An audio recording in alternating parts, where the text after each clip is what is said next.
more premature you are, the more your body is focused on becoming skin, essentially. It's Sure. really interesting to look at. I know here in the US they use a lot of like diaper rash creams, Sure. like zinc oxide base or petrolatum, but also on the other end of that, they kind of also just need to be exposed to air. Like if they then have too much hydration, then it can turn into things like diaper dermatitis. But I feel like a lot of people oversimplify what barrier repair means.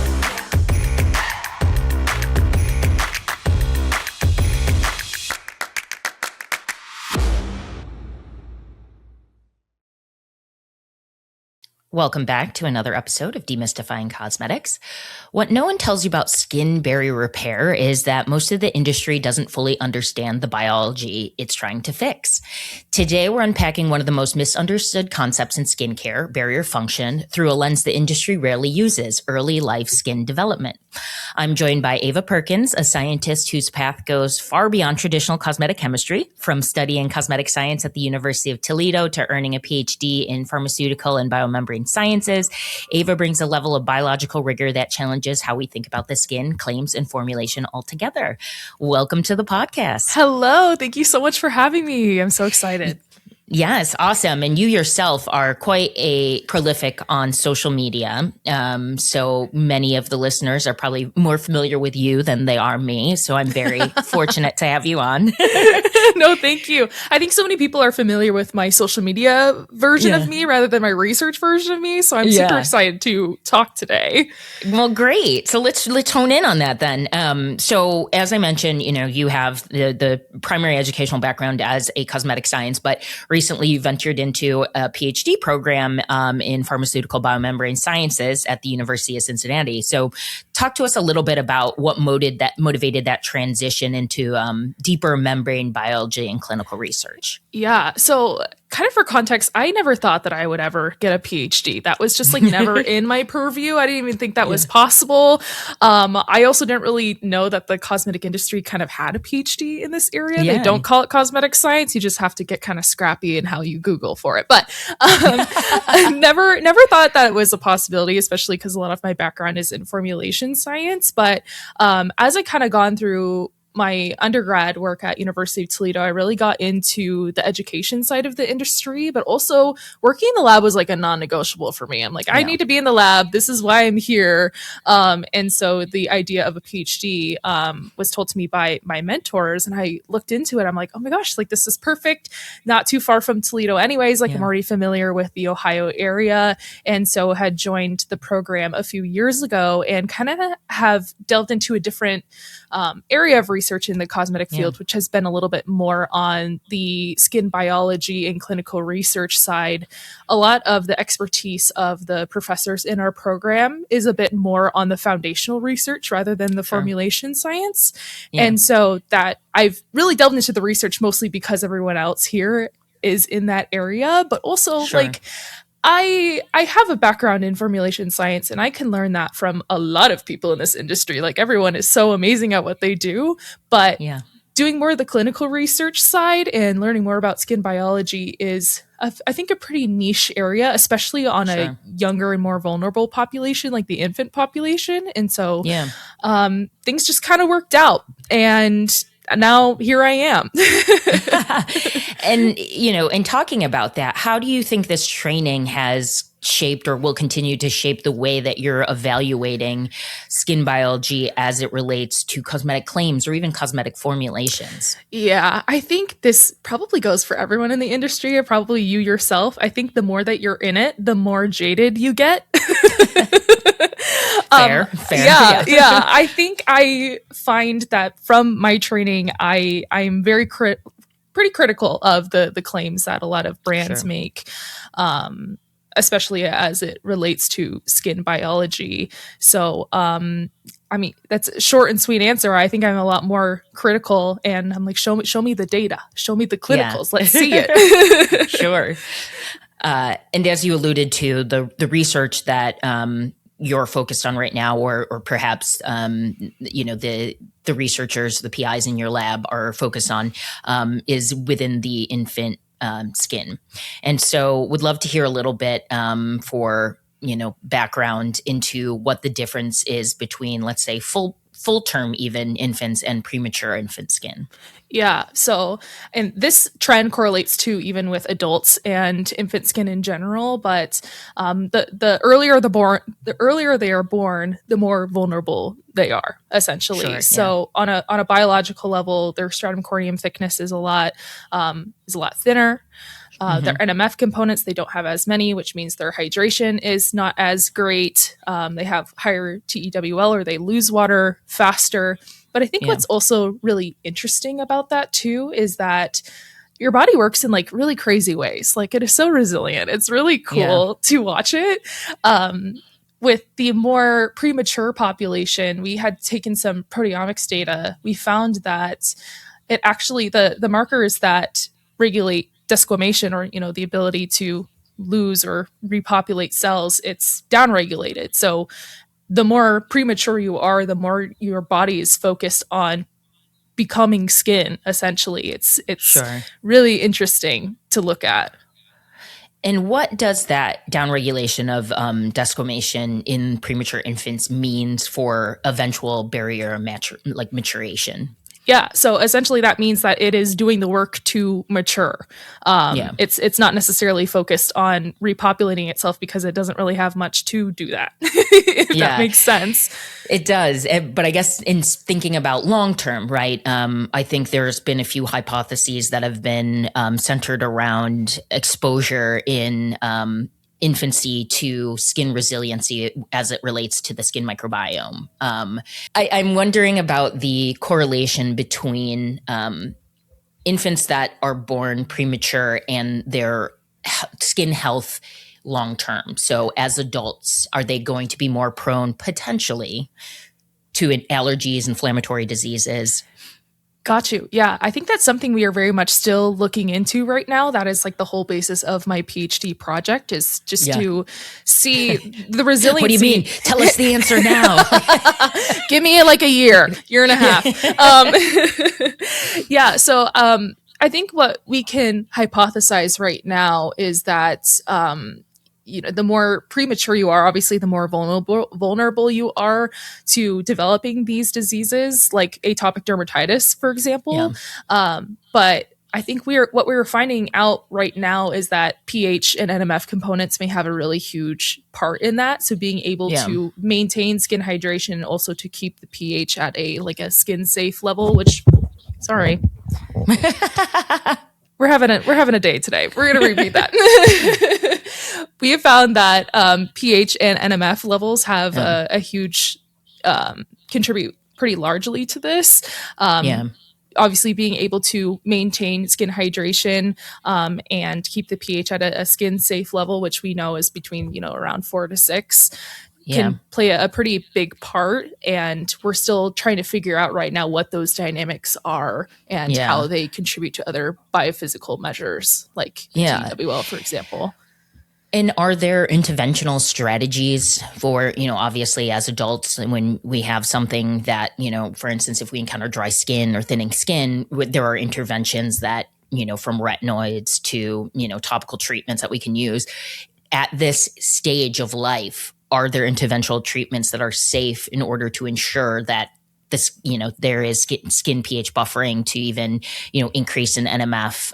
Or is it more just like, we just have to give them more time to cook, if you will? I think yes to everything. So I find, yes, they just need more time to cook, and they need more time to cook in an environment that is optimal for them. So whether that's, increasing the amount of humidity, so they're quite literally forced to keep the hydration within themselves.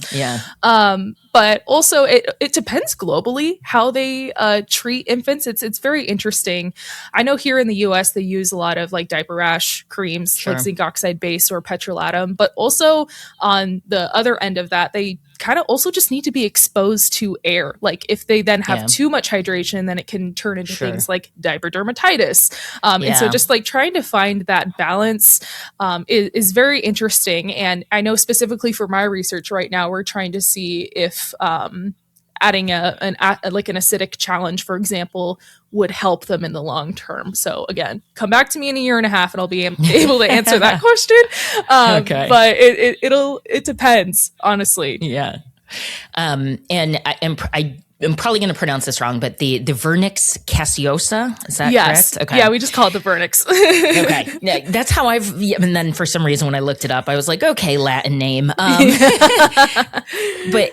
that's been, and that is the kind of lipid, not to be gross, but for mothers out there, we know that like kind of cheesy, that biolayer that is, formed when your baby emerges. And so what is that role in terms of how it imparts skin resiliency or early barrier protection? Yeah, it's so interesting because even being born with the Vernix is going to depend on, like the gestational age, but it kind of is like your skin's first moisturizer.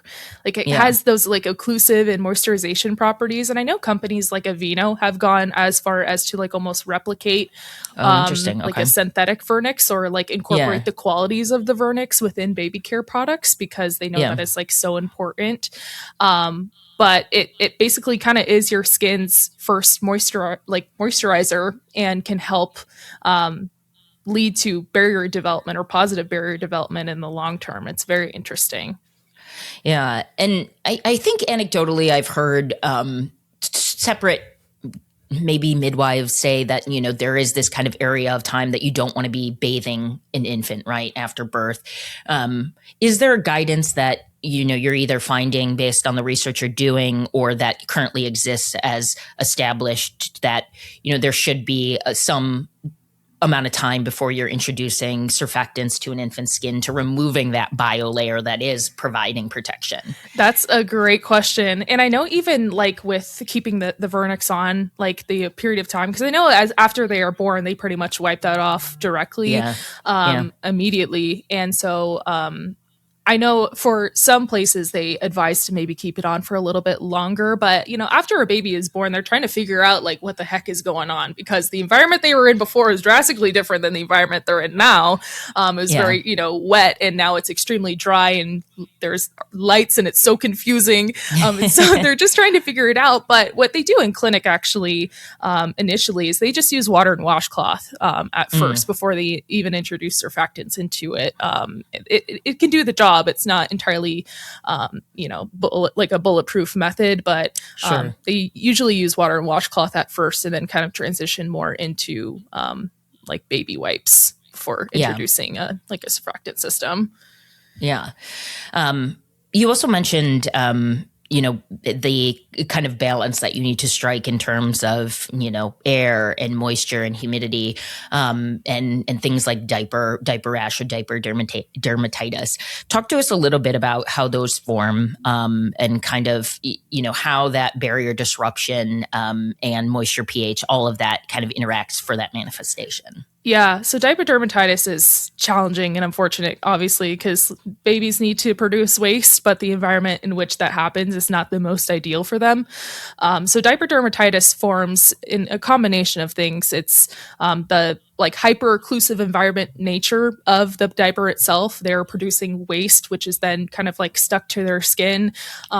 It can raise their pH. Also, the friction from the diaper itself can help like produce irritation, which then helps the waste. Not helps, but like it gets the waste further into their skin, and the enzymes like break down the stratum corneum, which then obviously like leads to barrier damage.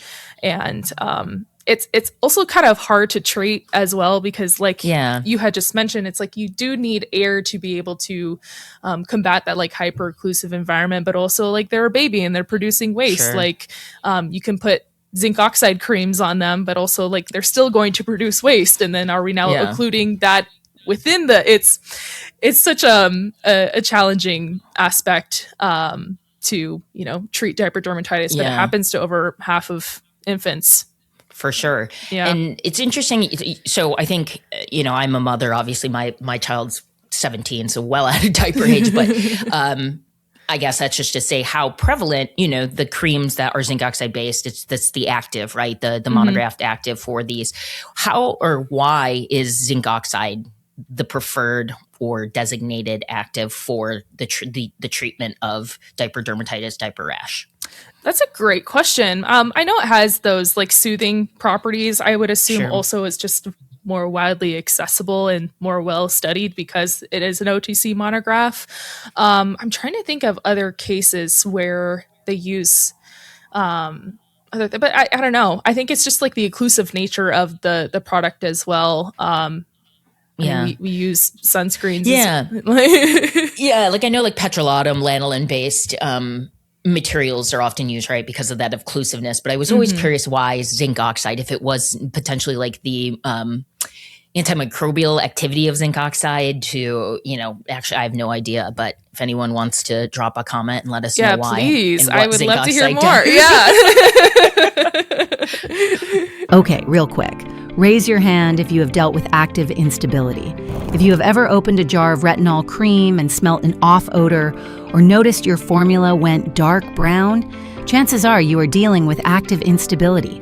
It's never fun when the formula you've been working on goes south and the due date is only days away.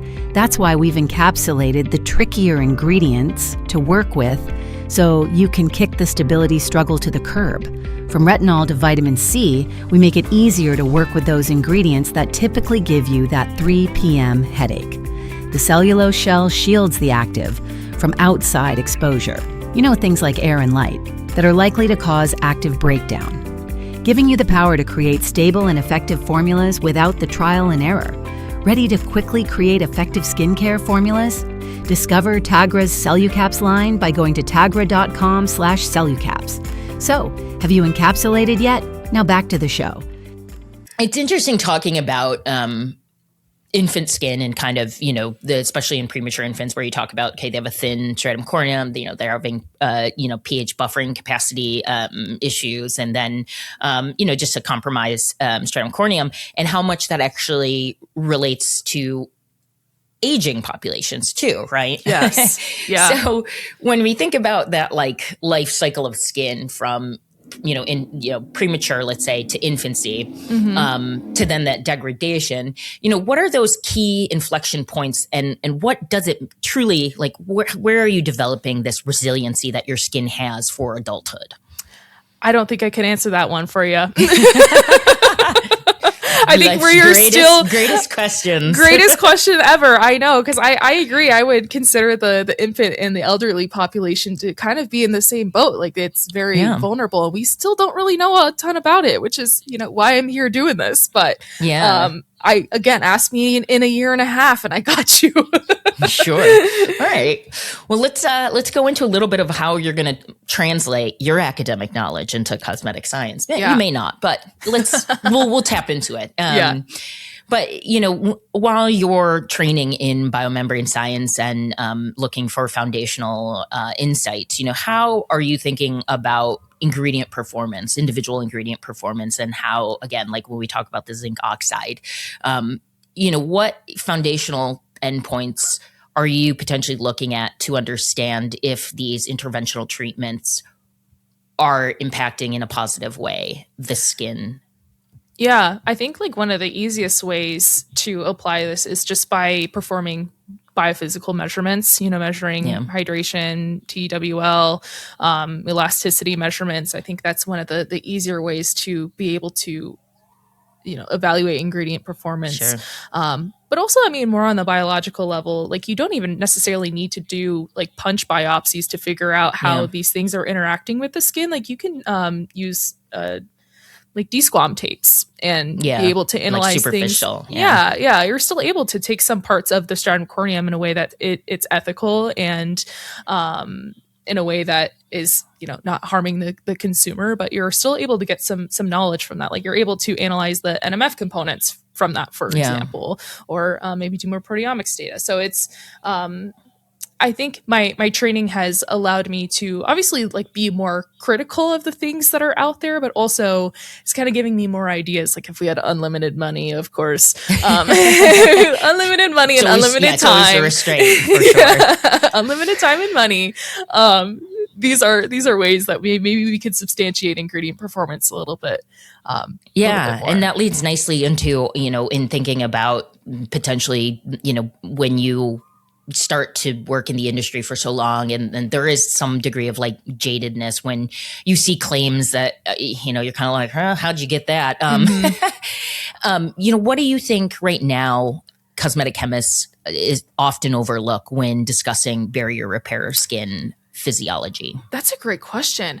And I don't even know if this is like solely from cosmetic chemists. This might be pushed more from the brand side, but I feel like a lot of people oversimplify what barrier repair means. Yeah. I think there are a gazillion and one ways that the barrier can become impaired. That could be from overusing tretinoin, getting a sunburn, having acne, maybe even just the weather changing. I think being able to identify barrier repair, but also how, and is that actually happening, or are we just adding hydration to the skin and measuring a little bit over time, and then we see that it's barrier repair, but are we able to actually maintain the hydration? You know what I mean? So it's like I think when the barrier does become impaired, the general same things happen, where it's usually dryness, redness, visible irritation. But I think maybe we can be a little bit more specific as to how we are repairing the barrier. And to go into that a little bit more, you mentioned some of these basic physiological endpoints that you can look at, and I've always found TEWL to be rather challenging, because you need to have a controlled humidity around. And so there can be a high degree of variability between, day 0 and day 30. And then there's also that aspect of skin turnover, right? Your skin turns over. So when you start thinking about endpoints, in looking at supplier data, right? Sometimes you'll see they're like, oh, there was a X% increase in hydration in 24 hours. When we're looking at those claims and from the work that you've done, how relevant are short-term endpoints to long-term health? And how relevant are long-term endpoints, knowing the ability of skin to regenerate and the, kind of control that is really necessary to have consistency in those endpoints? Yeah, I look at short-term endpoints with a grain of salt. For sure. Rome wasn't built in a day, and neither was your skin. I'm sorry. It's true. I don't really find it to be incredibly impressive when either suppliers or companies or brands, say that hydration increased X amount % in 2 hours, or even 48 hours, or 72 hours. That's great. I'm glad that is happening with your product, but what is the longevity of using your product with barrier health? And so I think that kind of goes back to my point. I think we need to be a little bit more specific, rather than just saying it increases hydration over a 24-hour period. I think that's fabulous, but is that actually is that different from any other product that's on the market? It's so tough too, though, because of the lack of control, right? We have when it comes to human measurements, because depends on where you live, depends on the weather, depends on other products you may be adding, how hot is the shower you're in, all these variables. That I don't know if you have found during your research or even your career that there is potential markers other than something like TEWL, something other than, the electric capacity, or what is it called, electric resistant capacity, that are better markers for skin barrier. Is there kind of the proteomics that you kind of reference, or even gene expression that is more meaningful for those listening?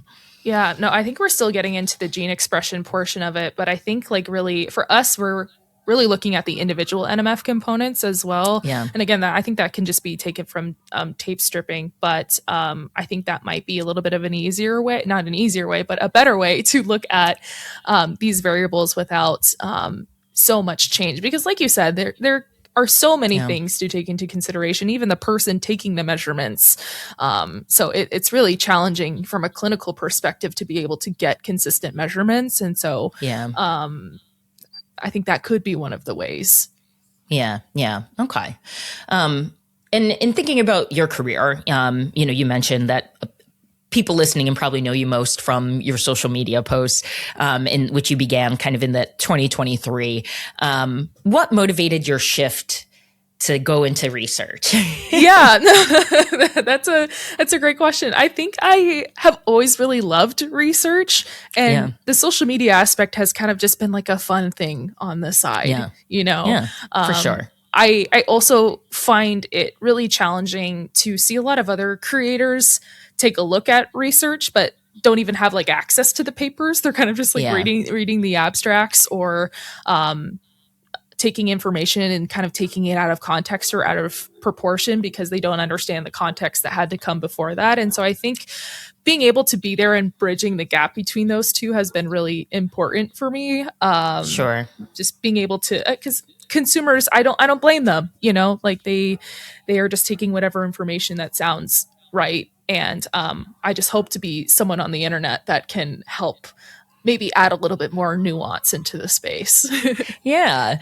And, thinking about the role of social media and obviously the increase in people that are debunking misinformation and introducing the nuance, as you mentioned, into skincare conversations, how do you find that balance between accuracy, accessibility, and engagement without oversimplifying or over communicating science? It is so hard. It is so hard. I know. Yeah. Oh my gosh. It's like, it's all of that. And then also being able to show, like, make a video where in the first like 2 seconds, it's engaging enough for them to even stay on it. And so I find that, number one, I think people are drawn to, sorry, I'm going to stop. Can you hear the dog barking in the background? I can, but Riverside should do a good job. I think we can, like, because I've had someone else have a dog before, and we ended up being, I didn't hear it on the final recording, so I was like, fantastic. Like, this literally never happens. I don't even think we have a dog on the street. You're like, whose dog is this? Yeah, like, whose dog is this? Okay, sorry. Let me go back. So I think one of the things that people are drawn to in general is just other people's passion. And so I think being able to showcase that or talk about things that like I'm passionate about, but also what other people should know, I think is something that needs to be portrayed initially, but also being able to read things and break it down in a way that like a fifth grader can understand is truly like a skill and something that I am like working on every day. Like I recently made a video about like the science behind tanning from the sun, and was talking about from a biological perspective, like what actually happens, like the mutations that happen. Yeah. Like things are happening before you even start to see the change in skin color or that then erythemic response, right? Yes, absolutely. And so one of the things that I did was I drew like a simple DNA molecule and then had shown like that mutation, and it said like, when this isn't fixed, it like produces its oopsie properties to then cause skin cancer. Like people don't care about cascade. It's a cascade process. Sure. But like I think most people aren't going to understand like, if it expresses its mutagenic properties that lead to X, like they're oh my God, I'm so sorry. We're too animated today. I'm so animated. Well, see, this is the amateur podcast where I was just on a call this morning and they're like, stay still because you lean in when you ask questions, and your face is all over the place. And like now today, I'm like, you're like, stick straight. I know. Usually you don't hit the mic, but I'm like beating it up today. But yeah, I find that when you explain things, when you're really in your own world, you tend to really go in it and people's eyes glaze over. Like you need to be able to kind of put yourself in their shoes and ask yourself, like, would I want to listen to this or learn this if I had no idea what the topic was? So I don't know. I don't know if that answered your question, but it's something that I'm working on every day. Yeah. I mean, I think everyone that does this for a living or pseudo living has an approach that they are taking and refining, and some are dramatically different, right? So I'm always curious to hear from people how they think about that approach. I think, for me, I am horrible at my son always is like, why do you use such big words to explain certain things? And so clearly I'm not doing a good job, but what I find myself doing is being more intentional about asking questions and being a little bit more open, because I think, like you, I think that literacy in the space, both cosmetic and overall science literacy, is important, but you don't want to make it unapproachable or condescending. Right? 1,000%. Yes. I think a lot of people think like scientists are robots, and I'm like, that is not the case. Like, I'm very girly and we can have fun. Like, I can talk to you whether I'm like Gen Z or like Gen X or Boomer. Like, let's have a conversation. But yeah, I agree 100%. And, I love speaking to people that have had the opportunity to actually go to school for cosmetic science. And I'd love to hear, which, we've already kind of ingrained in this conversation, but a little bit about, why you want to be a part of improving cosmetic science literacy for both consumers and professionals. Yeah, I just really don't think there's a whole lot of resources out there. There's only like a handful of schools, maybe like less than 10 in the United States that are cosmetic science related. Many of them are master's programs and many of them are online. And so I just think there's a need, Sure. I think at least based off of what I've been seeing on the internet, I think people are very interested in what like people in our space have to talk about, but they don't know that this field is like something that you can get a degree in, that you can study. Yeah. And so that's just something that I've been very passionate about over the last, 5 years. Because I think I have a little bit of a different perspective kind of being in it and being able to see the impact that education has been on for myself and also for my peers. And like, I just know deep down that it can be very beneficial for other people too. So it's something that I'm obviously really excited about. Yeah. And if you think about kind of the product development life cycle, and how it may seem on a piece of paper in a process flow chart, the minimal impact of the cosmetic chemist, in actuality, the cosmetic chemist really holds the greatest decision-making power, right? In terms of, here are the ingredients I'm going to add. Here's how it will be delivered. Here's the sensorial properties that have the ultimate impact to performance, to potential long-term side effects, whatever that is. And so I think from what I've observed, I think it behooves us to educate those individuals to the best that we possibly can in the broadest sense of the different categories of science, from biology to physical chemistry to material science to, even going into physics, right? Yeah, absolutely. And I also think just having that like base knowledge, even like if I'm thinking on the brand side, having that base knowledge is going to be a lot cheaper for you in the long run, because you can go through all of this R&D to try to make a product work. But if it's chemically not possible, you're going to know that before you even start a project, before you waste the money. Yeah. I think in the long term, it's going to be beneficial for everyone. For sure. And so, to close this out, what is some advice for students or early career scientists looking for a pathway in cosmetic chemistry or skincare that you would give? Ooh, I think network.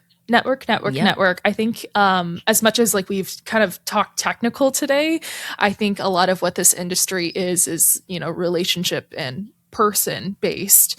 And so being able to make those connections with like-minded people who, are passionate about what they do and are, striving to innovate and to make the industry better, I think that is what makes the industry what it is. So I think getting out there to a trade show, talking to people, I think is a really good experience. I agree. I think, yes, that is very good advice. Thank you. And I think coming from women in science, be bold and be seen. So yes, I love it. Yes. Well, thank you for joining today for our short conversation. Let's do a little pluggables where we can find Miss Ava Perkins on social media. Yeah, I'm pretty much on most platforms. Ava.Perky, Perky with an I. Nice. Well, great. Good luck. We'll have you back when you finish your PhD so that we can get the whole dissertation. We'll schedule a 2-hour time. Sounds good. Ratings will, I'm sure, be off the charts. Oh, yeah. Very interesting topic for sure. Thank you. Thank you so much.